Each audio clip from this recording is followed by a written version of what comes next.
Welcome, and we were discussing about the equivalent circuit of the induction motor.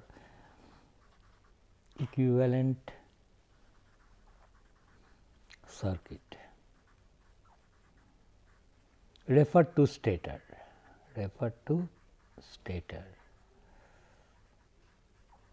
of 3-phase induction motor.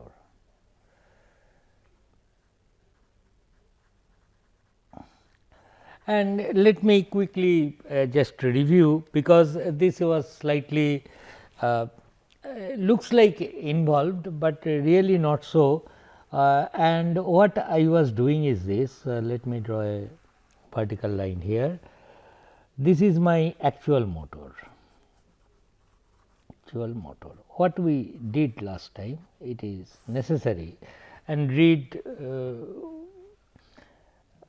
many times, look at this video if necessary, and this is a fictitious motor or imagined motor, fictitious.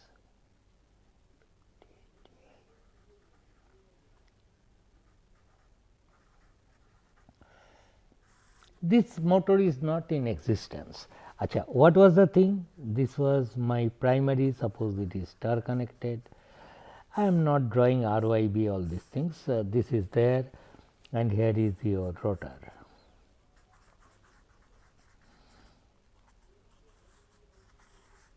And these two are, all these are shorted. Here you have energized with 3-phase supply, and here machine is running with a speed NR, and your fields are moving with speed NS. Okay. And when it is running with a speed or some slip S, I know the induced voltage here is AC2 per phase, and here it is E1 per phase induced voltage, and there will be some rotor current. This I2 will be equal to AC2 by root over per phase current R2 square plus S square X2 square, where X2 is the standstill leakage reactance. Fine. Now, when this current flows, you are sitting on the stator. What you will observe? It is carrying a current I2, therefore, rotor produces a field, rotating field. Where it will be positioned? Last time I told you the position of the rotor field depends on power factor angle of the circuit. Power factor angle, depending on that, rotor produces a rotating field, and that will be also moving in the anti-clockwise direction. And what will be the strength of this field? Strength of this field will be this RMS current, and mind you, no matter whether the rotor is rotating or not, sitting on the stator, you will always see rotor field is moving with synchronous speed. Many a times we have seen that. Although rotor is rotating with an earth speed, rotor field whatever will be created, the amplitude, magnitude of that field depends upon the maximum value of this current, that is root 2 into I2, that decides the rotor field, and rotor field will be positioned at, depends on the power factor angle of the rotor circuit where it is positioned, and anybody sitting on the stator will see, okay, a rotor field is produced and it is moving. Now, what I am telling you, consider another motor, and this machine has got its winding resistance per phase R2 and standstill inductance, rotor leakage inductance X2, that was there. Now, consider a fictitious motor, here the rotor was moving. What I will do, same supply I will connect, stator is identical with that of the rotor, number of turns are same, Kw1 N1, effective number of turns, same voltage I have applied, and here is your rotor. The point ultimately I am trying to tell is this one, and this rotor is also shorted, but n r equal to 0. No, I am not allowing it to rotate, and I say that this machine rotor I have manipulated the parameter values. How I have manipulated? Its resistance. So, it is a stationary rotor at standstill. We are imagining, okay, what will happen if the rotor winding resistance per phase is R 2 by S? What is S? S is this slip at which this machine is running. It is a number. After all, I can always imagine I have a resistance with respect to actual machine, it was R 2. Let us imagine this resistance is R 2 by S, and its standstill leakage reactance is X 2. So, this motor is at standstill. What will be the RMS value of the current? So, what will be the induced voltage? Induced voltage here it will be E 2 only. What will be the frequency of the current? F only, because it is at standstill. And what about the frequency of the rotor current here? SF. That was the problem here. I mean, obvious problem that okay, there is a primary winding, there is a secondary winding, but I cannot just connect these two by multiplying with a square, etc., because the frequencies are different. Now, what I am telling you, imagine this fictitious motor. It is non-existent, it is not there. What is there is this motor. Now, I am telling, imagine its rotor resistance per phase is R 2 by S, S is the slip of this actual motor, and X 2 is same as the X 2 here at standstill condition X 2, and machine is stationary, and you have applied same voltage, same 3 phase voltage you have applied. Now, the important point to note is this: sitting on the stator, you will how we will see the you have to react what rotor is doing, you want to see. You will see that the observer here can only see the rotor field. The observer here can also see the rotor field. Rotor field matters how it is seen by the stator. Based on that, it will draw additional current. That is what I am telling. Now, the question is, this rotor rotating magnetic field in this case and in this case will be same, because the rotor rotating field, its amplitude is decided by this I 2, and this I 2 RMS value of the current is same as the RMS value of this current number wise.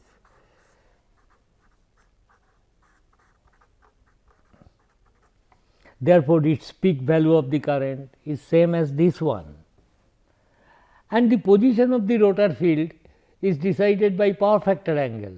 Last time we discussed by drawing the position of bear, etc. Same power factor, this and this. So far as the stator observer is concerned, he does not know whether rotor is doing really spinning at n with some slip s, or it is stationary with this parameter values of the rotor winding. He cannot distinguish. Therefore, stator will react in the same way in both the cases. That is the moot point. And if that be the case, then we will say that we can then say the equivalent circuit of the transformer can be like this. Referred to stator, it will be S square x2 and S square R2 by S. Why? Because these frequencies are same. Now, in the stator and rotor in this imagined motor, these are same frequency. Ratio of the voltages are there is no S term now, E1 by E2 still Kw1 N1 by Kw2 by N2, everything is in place and this is the equivalent circuit. Only thing was that these two circuits that is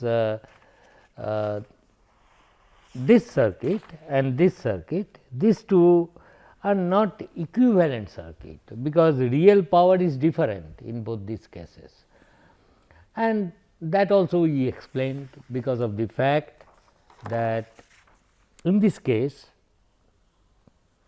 there is definitely some mechanical power output, because machine is running with some slip S, Ns is not equal to Nr, it is overcoming that opposing torque, and therefore, there is some mechanical power output.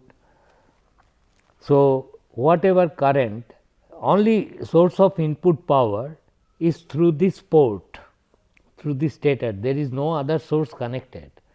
So, total power, that is the copper loss in the rotor and the mechanical power, and if there is stator resistance, stator copper loss, this total real power must come from this.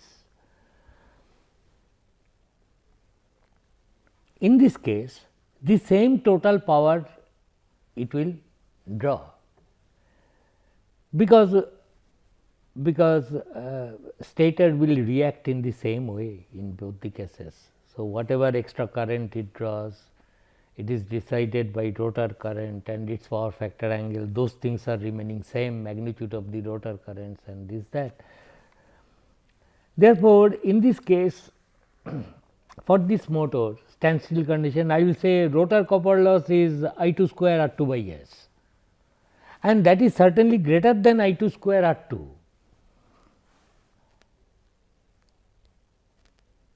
Why this discrepancy? Because for this machine I2 square R2 is the rotor copper loss, but there is also mechanical power loss. These two together must be your I2 square R2 by S. That is what I want to tell. Anyway, think about it. So, once this is done, then I am comfortable. Okay, this is your applied voltage V1 and this is your magnetizing reactance Xm, this is S square X2. What is X2? Standstill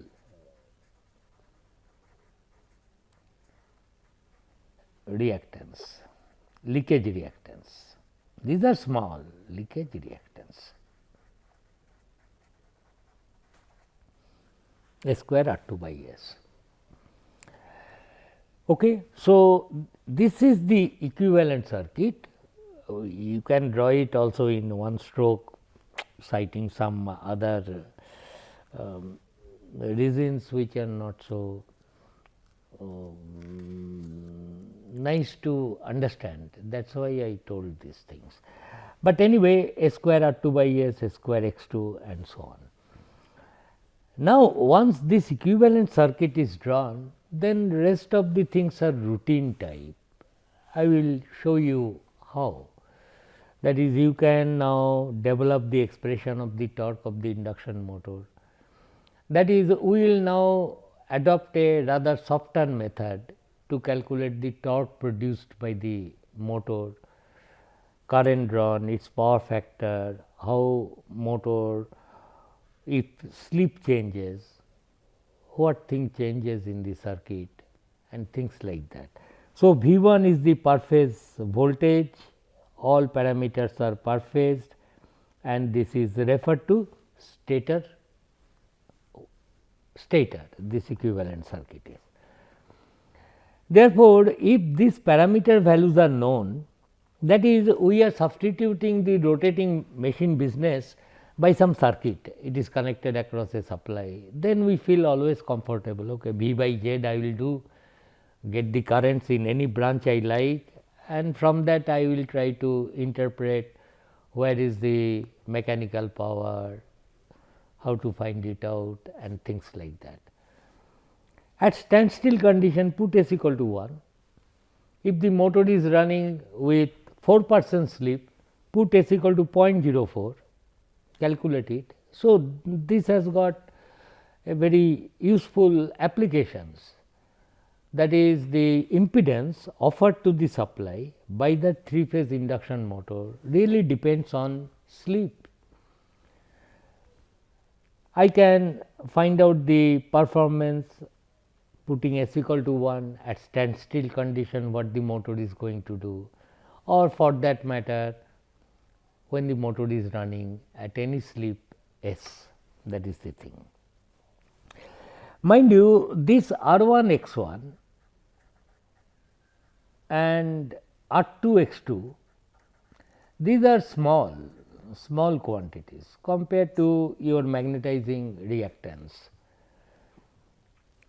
Okay. There will be also eddy current losses, I will address that slightly later.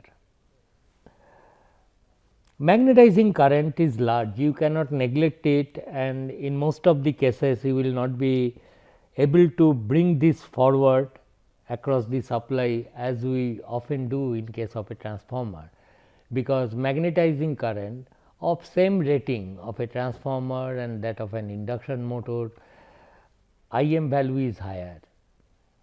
So, XM is not that high as in the case of a transformer. It requires large magnetizing current to establish the flux in the core. So, this is IM. Now, what people do is this, these 2 points, about these 2 points, you of course, XM is larger than these orders, that is fine. It is large compared to this, but with respect to a transformer of same rating, XM will be small because of the presence of the air gap. To establish a flux in the air gap, you require large magnetizing current, that is the thing. So, this will be the thing. Now, mark these 2 points, say X and Y, and look into this circuit. This circuit can be about X and Y, I can find out a Thevenin's equivalent of the circuit such that your supply voltage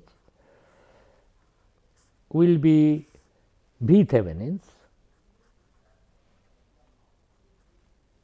and there is resistance and inductance which will be X Thevenin's, and then your X Y points, and then your reflected rotor circuit square X 2 and square R 2 by S. Sometimes this square R 2 is written as R 2 dashed by S, and this is written as X 2 dashed, as you know in case of a transformer also we have done it. And this current is actually your rotor reflected current I 2 dashed, is not? This is the thing. Acha, once I get this and I assume that the motor is running at any slip S, I would like to know what is the torque developed in the machine, I want to find out. Acha, remember here this B Thevenin's will be how much? It will be V 1 divided by R 1 plus J x 1 plus x m, is not? This will be V Thevenin's. This side is not there. So, equivalent these two are in parallel, is it?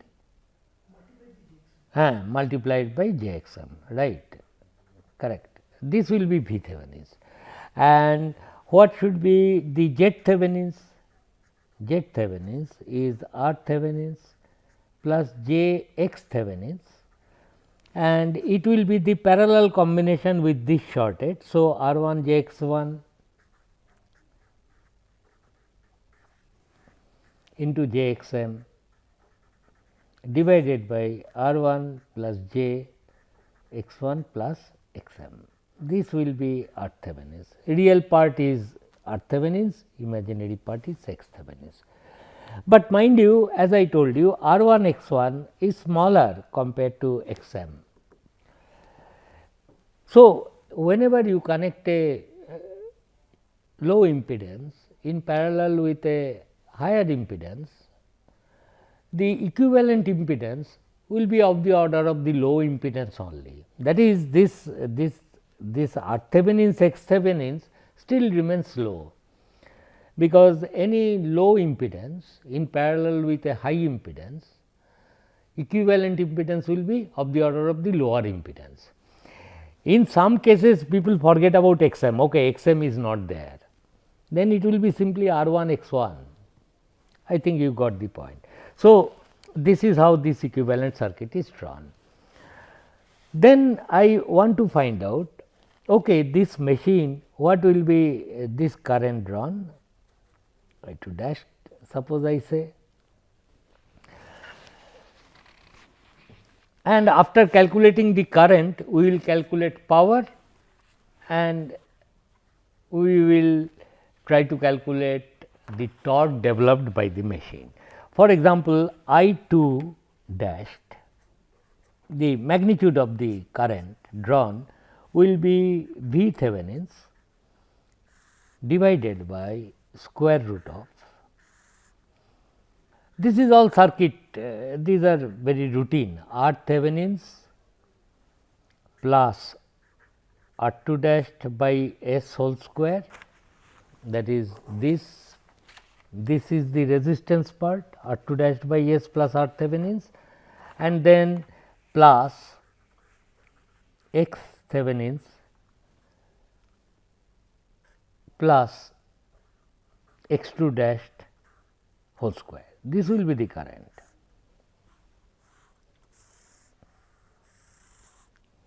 At standstill, what is the current drawn? Put S equal to 1. And mind you, S is a number less than 1. So, the current drawn when the machine is running at certain slip S will be smaller than when it draws some current at standstill condition, that is S equal to 1. This impedance R 2 dashed by S, S is below. Anyway, this is the thing. Achha. What happens is this, in this machine, if you look at the real power, that is V Thevenins I 2 dashed into cosine of the power factor angle of this circuit gives you the power consumed in R Thevenins and R 2 dashed by S. Is not, power is given to the machine. So, I can draw it like this. This is called power flow diagram. With respect to this circuit, if I draw it, you can see that. Suppose I say this is P in, electrical power input.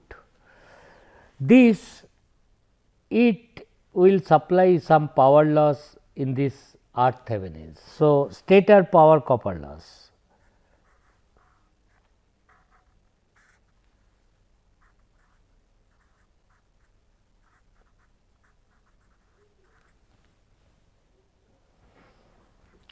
Mind you, this two are Thevenin's equivalent, this current square into R 1, you will see that it will be same as this current square into R Thevenin's, because in this circuit only resistance was R 1, it has to be. So, this is P stator copper loss, if you subtract this power loss. There is no core loss, I have not shown any core loss here. So, this power, as if it is crossing the air gap, and this is called P air gap. people think like that, okay, stator I have given supply, then that power as if it has crossed the air gap, remaining power, real power, and entered into the rotor.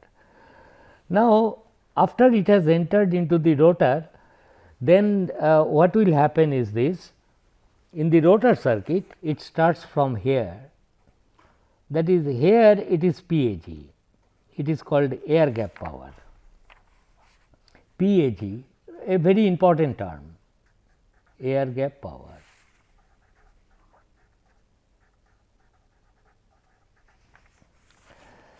And after that, what it will do? It has to supply the power loss in the winding resistance. Okay? And this air gap power must be equal to, as you can see, this power in this circuit must be equal to the power in R2 dash by S. That is, it will be nothing but 3 I2 dash squared into R2 dash by S. It has to be, because in this circuit real power kilowatt, only resistance in this circuit is R2 dash by S. So, this current square I2 dash square into R2 dash by S is the air gap power. So, PAG is this, but I know the winding is having some resistance, physical resistance R2 dash, and there will be power loss. So, from this if you subtract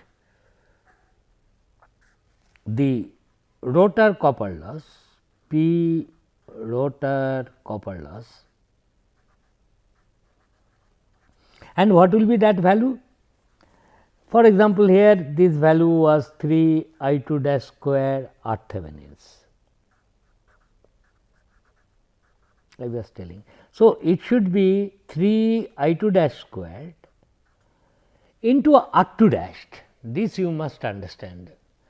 It is not R2 dash by S, because your actual machine is having a resistance of R2 dash and it is carrying a current of I2 dash. So, copper loss, rotor copper loss has to be 3 I2 dash square R2 dash, that is all. And then the remaining power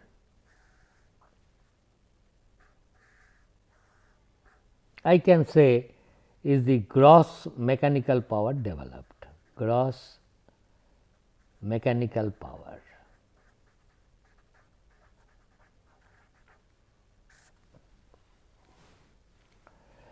Now, look, PAG is this. So, S into PAG is 3 I2 dash squared R2 dashed is the rotor copper loss in all the 3 phases, that is why that 3 rotor copper loss, which will be same as 3 I2 square R2 in the secondary terms, but we will always draw equivalent circuit referred to the stator. So, this one.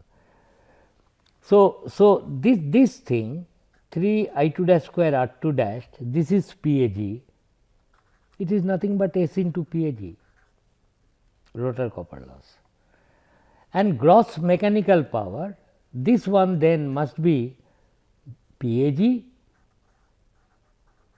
minus 3 I2 dash squared R2 dash, which is equal to PAG minus S into PAG is equal to 1 minus S into PAG. So, gross mechanical power is nothing but PAG, SPAG is the rotor copper loss, this minus this will be 1 minus S into PAG. So, this is the result I am telling you, this is an important result. In a 3-phase induction motor, PAG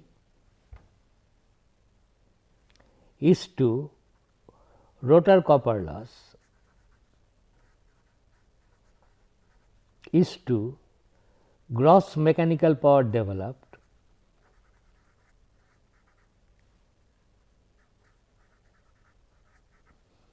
will be 1 is to S is to 1 minus s. This is an important result.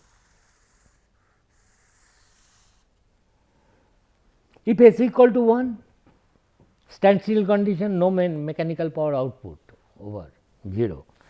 But the moment it starts rotating, this ratio air gap power is to rotor copper loss is to gross mechanical power will be divided in the ratio of 1 is to s is to 1 minus s, where s is the slip at which machine is operating. What is slip?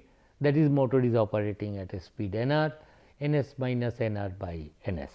So, please go through this up to this derivation, and next time we will continue with this and find out the expression of electromagnetic torque and then torque slip characteristics, etc.